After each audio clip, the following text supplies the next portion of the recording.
Target শিক্ষামন্ত্রী? কারণ আমার কাছে দেখে মনে হচ্ছে যে এত ব্যাখ্যা দেওয়ার পরও শিক্ষামন্ত্রীর পদত্যাগ শব্দটা বারবার উচ্চারিত হচ্ছে, কিন্তু সিদ্ধান্তগুলো কি আসলে শিক্ষামন্ত্রী শুধু নেন কিনা? রেজাল্ট করিম নিয়ে আপনার কাছে শুনতে চাই।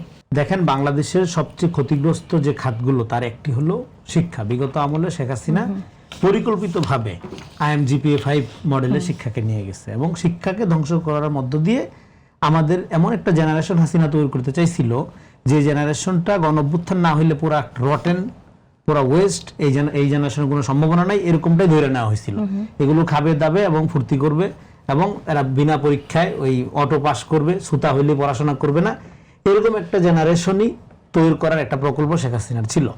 ফলে এই গণঅভ্যুত্থানের মধ্য দিয়ে এই জেনারেশন তার সময়ের সাথে তার আত্মপরিচয়ের সম্পর্ক ঐতিহাসিকভাবে নির্মাণ করেছে।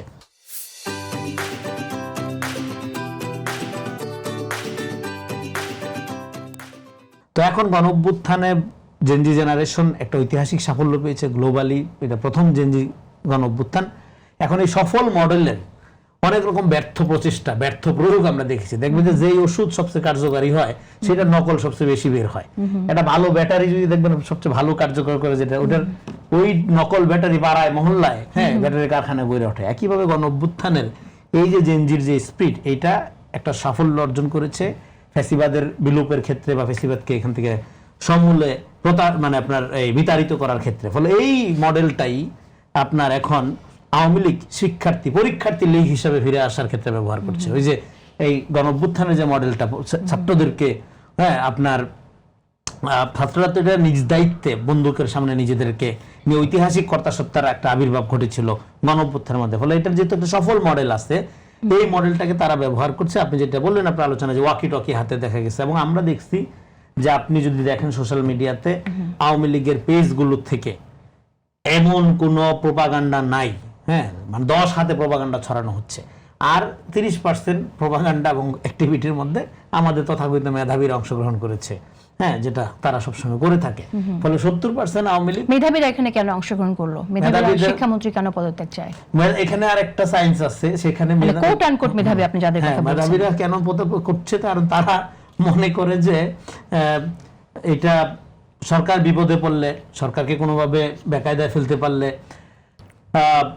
মানে আরেকটা হলো আন্দোলন এবং এনার্কি, দুইটার মধ্যে তারা পার্থক্য বুঝে না, যেহেতু তারা মেধাবী, হ্যাঁ। ফলে তারা আন্দোলন করতে গিয়ে এনার্কি করে ফেলে বেশিরভাগ সময়। তো তারা এনার্কির পার্ট আকারে হাজির হয়েছে। কারণ আমি আপনাকে দেখাইতে পারবো এখানে আপনার যে ছেলেটা এই দাড়িপাল্লা ভোট, হ্যাঁ, ভোট দিন ইনসাফের প্রতীক দাড়িপাল্লায় বলেছে, হ্যাঁ, সেই নাজমুস সালেকিন, সেই কিন্তু আবার শিক্ষামন্ত্রী পদত্যাগের দাবিতে বিক্ষোভ মিছিল, সময় সকাল 11টা, স্থান সায়েন্স ল্যাব, হ্যাঁ, সে কিন্তু হাজির হয়ে গেছে। ফলে এই ধরনের মেধাবী অপচেষ্টা আছে। ফলে এটা মিলে আবার আরেকটা কিছু পোস্টে দেখলাম যে শিক্ষামন্ত্রী পদত্যাগ চাই, মাহাদি আমিনকে শিক্ষামন্ত্রী চাই। মাহাদি আমিন গুরুত্বপূর্ণ দায়িত্বে আছেন, আর অনেকগুলো দায়িত্বে আছেন, এখানে ববি হাজ্জাজ আছেন, তারা পুরাটাই টিম আকারে কাজ করেন। তেয়াজিব মাহাদি আমিনকে দায়িত্ব দিলেই, মন্ত্রী বানাইলেই কালকে থেকে বৃষ্টি বন্ধ হয়ে যাবে, পানি নাইমা যাবে। শিবিরের কর্মী কেন মাহাদি আমিনকে শিক্ষা মন্ত্রী হিসেবে চাইবেন? সেটা তাদের ব্যবস্থা। তার মানে কি, তার মানে রাজনীতিরা তারা এখানে যে মাহাদি আমিন, ববি হাজ্জাজ এবং আপনার মিলন সাহেব, ওনারা তো একটা টিম আকারে কাজ করেন। ফলে যে ওনারা এখানে সিঙ্গেল আউট করছে যে মাহাদি আমিন ভালো, মিলন সাহেব তাহলে খারাপ, হ্যাঁ, ববি হাজ্জাজ তাহলে ভালো। এইভাবে সিঙ্গেল আউট করার মধ্যে আপনার শিরোনাম যেটা দিলেন যে টার্গেট মিলন, সেটা খানিকটা যৌক্তিকতা আছে, এটাও প্রমাণ করা যায়। আপনি মাহাদি আমিন অবশ্যই তাদের টিম মেম্বার এবং তারা একসাথে কাজ করেন শিক্ষা উপদেষ্টা এই কমিটিতে, উনিও প্রতিমন্ত্রী পদমর্যাদার উপদেষ্টা হিসেবে আছেন। ফলে এখানে যদি মিলন সাহেবের কোনো ব্যর্থতা থাকে, সেইটার পার্ট তো মাহাদি আমিনও, ব্যর্থতার পার্ট ধরে নিলাম যদি কোনো ব্যর্থ থাকে, সেটার পার্ট তো ববি হাজ্জাজ। এই সিদ্ধান্তটা সমন্বিতভাবে সেটা তো এখানে তো সংসদে বললোই যে সমন্বিত। তাহলে সোশ্যাল মিডিয়াতে যারা মাহাদি আমিনকে মন্ত্রী হিসেবে দেখতে চাচ্ছেন আর মিলন সাহেবের পদত্যাগ চাচ্ছেন, এটার সায়েন্স কি এটা আমরা জানি না। তারা যে চাইছেন তারা কি জানেন না? এটুকু মিনিমাম জিনিস জানেন না, যেটা সমন্বিতভাবে আসে।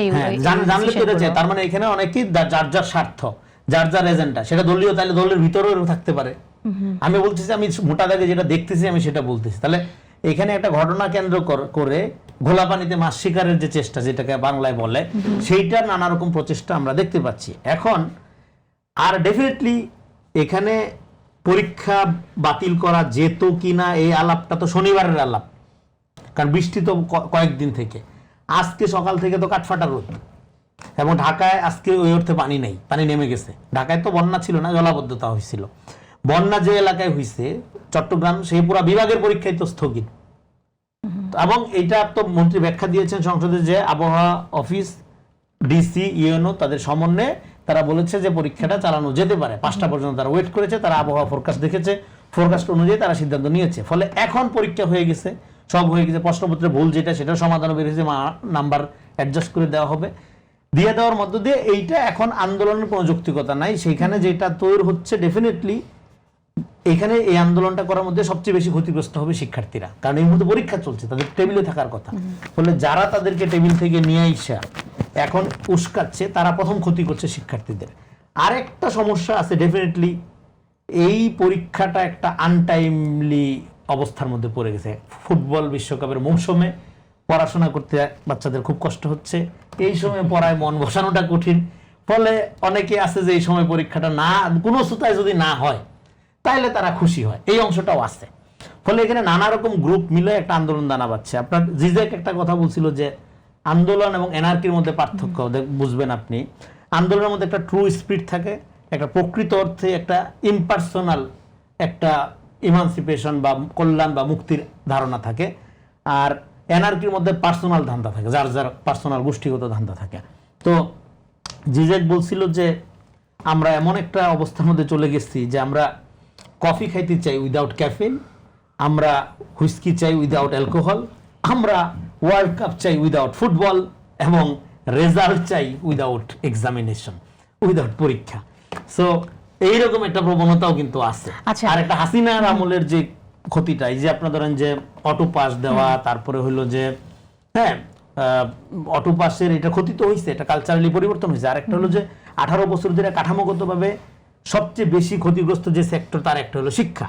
ফলে শিক্ষা না পড়েই জিপিএ 5 কে শেষ করে দেয়। এখানে একটা পয়েন্ট এটা বলে যে ফলে এই কাঠামোগত যে একটা অব্যবস্থাপনা হাসিনা তৈরি করে দিয়ে গেছিল, সেখান থেকে টেবিলে ফেরানোর চেষ্টা করার জন্য এসানুলক মিলনের প্রতি সবাই খুশি থাকবে, এটা মনে করার কোনো কারণ নেই।